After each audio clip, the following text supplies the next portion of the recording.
বড় ব্যাঙের ছাতা দিয়ে ব্রেকফাস্ট করেন। আমাদের লিডারের নাম নরেন্দ্র দাস মোদী নয়, যিনি 10 লাখ টাকার স্যুট পরেন, 1.5 লাখ টাকার বুক পকেটে পেন রাখেন। আমাদের নেত্রীর নাম মমতা ব্যানার্জি।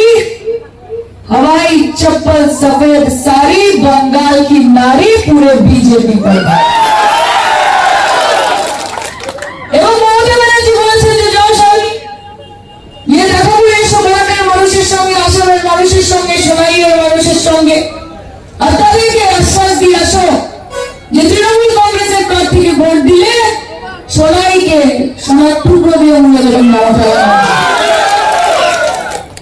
আমি আপনাদের একটা কথা বলতে চাই, দেখুন ভগবানের দেওয়া, ঈশ্বরের দেওয়া, আল্লাহর দেওয়া সব আছে আমাদের। পশ্চিমবঙ্গের তৃতীয়বারের মতো মুখ্যমন্ত্রী মমতা ব্যানার্জি এবং আপনাদের আশীর্বাদ দেওয়া, ভালোবাসা, বাংলার মা মাটি মানুষের ভালোবাসা সমর্থন থাকলে আগামী 4 মে চতুর্থবারের মতো পশ্চিমবঙ্গের মুখ্যমন্ত্রী হিসেবে শপথ নেবেন মমতা বন্দ্যোপাধ্যায়। এবং তারপর আমি দিল্লি চলো দিল্লি বলেছেন সুস্মিতাদি যে এখন চতুর্থবারের বাংলার মুখ্যমন্ত্রী এবং আগামী দিন এই ভারতবর্ষের মহিলা প্রধানমন্ত্রী হিসেবে শপথ নেবেন মমতা বন্দ্যোপাধ্যায়। তাই আপনাদেরকে এইটুকুই আমার বলা যে এই বিজেপি সরকার তার আর নেই দরকার, এই বিজেপি সরকার তার আর নেই দরকার, কারণ এই বিজেপি মানুষকে মানুষ মনে পড়ে না, কৃষককে কৃষক মনে করে না, তারা মজদুরকে মজদুর মনে করে না, তারা হিন্দুকে কিছু মনে করে না, মুসলমানকে কিছু মনে করে না, ছাত্র ছাত্রীদের কিছু মনে করে না, তারা শ্রমিকদের কিছু মনে করে না, তারা ছোট ছোট বাচ্চাদের আশা আকাঙ্ক্ষাকে কিছু মনে করে না, তারা মা বোনেদের চাহিদা, তাদের নিরাপত্তাকে কোনো রকম বাধা দেয় না। তারা শুধু কি করে, তারা নিজেদের জন্য কাজ করে। তারা কি বলে, সবকা সাথ, সবকা বিকাশ, সবকা বিশ্বাস। মিত্র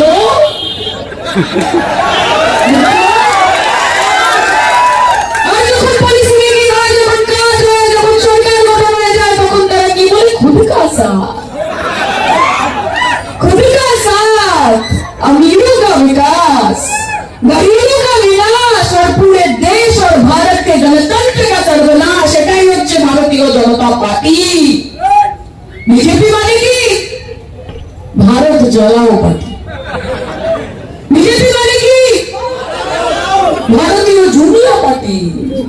জুমলা দিয়ে দিচ্ছে, বলছে বছরে দোকানি চাকরি দেবো। আমার এখানে ভাই বোনেরা আছে, হাত তুলে বলো তো সোনাইয়ের কটা ছেলে চাকরি পেয়েছে, কটা মেয়ে চাকরি পেয়েছে? 24 কোটি চাকরি তো হয়। কি চাচা ঠিক বলছি তো? 12 বছরে 24 কোটি চাকরি হয়। আমার সোনাইয়ের ভাই বোনেরা, আমার বড়ানের ভাই বোনেরা কটা চাকরি পেয়েছে? অ্যাকাউন্টে 15 লক্ষ টাকা। 15 পয়সা কজন পেয়েছেন নরেন্দ্র মোদীর কাছ থেকে, বিজেপি সরকারের থেকে? হাত তুলে বলুন তো। এই মঞ্চ চলে যাবো আমি এক্ষুনি। তাই বলি যে এই भारतीय जनता पार्टी একটাই কথা, एक ही किस्सा के चाय से शुरू हुई थी सरकार और गाय पे अटक गए। चाय से शुरू हुई थी सरकार और गाय पे अटक गए और विकास के पापा मोदी जी रास्ते में भटक गए। কিন্তু মমতা দিকে সুযোগ দিলে সেটা হবে, মমতা দিকে সুযোগ দিলে উন্নয়নের রাস্তা আরো প্রশস্ত হবে। কারণ মমতা বন্দ্যোপাধ্যায় এই যে আমাদের ক্যান্ডিডেট বলছিলেন যে আমার কিছু নেই, আমার ঘর নেই, আমার বাড়ি নেই, আমার পূর্বপুরুষের সম্পত্তি নেই, আমার পকেটে টাকা নেই। আমাদের নেত্রীও ঠিক সেরকম বলে। চলে গেলেন আন্ধ্রপ্রদেশে, ওখানকার মুখ্যমন্ত্রী চন্দ্রবাবু নাইডু 900 কোটি টাকার উপর তার সম্পত্তিটা আয়। চলে যান কর্ণাটকের সিদ্ধারামাইয়া, কংগ্রেসের মুখ্যমন্ত্রী, 500 কোটি টাকার উপর তার আয়। আর আমাদের নেত্রী বাংলার তৃতীয়বারের মুখ্যমন্ত্রী, ব্যাংক অ্যাকাউন্টে তার 15 লক্ষ টাকা পড়ে আছে। সেটাতে প্রমাণিত হয় যে তিনি শুধু নিজের জন্য কিছু করেনি, গোটা পশ্চিমবঙ্গের জন্য করেছে। মাথা উঁচু করে করেছে, চোখে চোখ রেখে করেছে। জয় বাংলা, জয় আসাম, জয় সোনাই, জয় বারাক। তাই আপনাদের বলি, লড়াই করতে হবে, চোখে চোখ রেখে লড়াই করতে হবে। এই ভারতবর্ষ যতটা হিন্দুর ততটা ভারতীয় মুসলমানদের। এই ভারতবর্ষের সংবিধান বলে सेक्युलरिज्म कथा, किंतु हिंदू बनेगा ना मुसलमान बनेगा, इंसान की औलाद है, इंसान बनेगा। তোমরা কে ভাই যে আমাদের কাছে পরিচয় চাইবে? তোমরা কে ভাই যে আমাদের আইডেন্টিটি, আমাদের অস্তিত্ব নিয়ে প্রশ্ন করবে? নরেন্দ্র মোদীকে গিয়ে বলো যে আপনার কাগজ আগে দেখান, আগে আপনার কাগজ দেখান, আপনার জন্মের কাগজ দেখান, আপনার পড়াশোনার কাগজ দেখান, আপনি আগে কাগজ দেখান। যাদের ভোট পেয়ে দেশের প্রধানমন্ত্রী হয়েছেন, যাদের ভোট পেয়ে দেশের স্বরাষ্ট্রমন্ত্রী হয়েছেন, প্রতিরক্ষা মন্ত্রী হয়েছেন, অর্থমন্ত্রী হয়েছেন, বিদেশ মন্ত্রী হয়েছেন, আজকে সেই ভোটার আবার পশ্চিমবঙ্গে 1 কোটির উপর মানুষকে বাদ দেওয়ার চক্রান্ত কেন? মমতা ব্যানার্জিকে হারাতে হবে, মমতা ব্যানার্জিকে হারাতে হবে। আরে মমতার ক্ষমতা এখনো দেখা বাকি আছে ভাই, মমতার ক্ষমতা তোমরা জানো না। 1 লাখি 2 লাখি 10 লাখি সুদ গুলো কাঁপে এরকম ভাবে থর থর থর থর থর থর থর। চোখে চোখ রেখে লড়াই করার নাম তৃণমূল কংগ্রেস। আজকে এনআরসি করেছে, আপনাদেরকে দৌড় করিয়েছেন, দৌড় করিয়ে মেরেছে, হ্যাঁ কি না? হ্যাঁ কি না? এই দপ্তর থেকে ওই দপ্তর ছোট বারবার নিজের পরিচয় প্রমাণ দাও।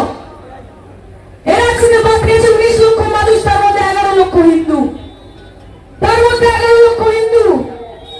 1600 কোটি টাকা খরচা করেছে এনআরসি করতে গিয়ে, ফ্লপ এনআরসি। আরে সেই 1600 কোটি টাকা দিয়ে মা বোনেদের মাথার উপর ছাদ দিতে পারতে, সেই 1600 কোটি টাকা দিয়ে বেকার যুবতীদের, বেকার যুবকদের কাজ দিতে পারতে, সেই 1600 কোটি টাকা দিয়ে বরাকের মানুষের উন্নয়ন করতে পারতে। কিন্তু তোমরা সেটা করনি।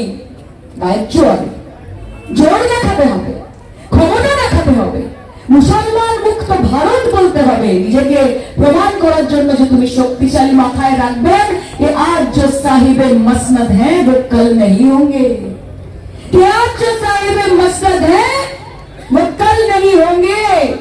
किराएदार है सभी यहाँ, किसी का ज्यादती मकान थोड़ी है, सभी का खून शामिल है यहाँ की मिट्टी में, किसी के बाप का हिंदुस्तान नहीं।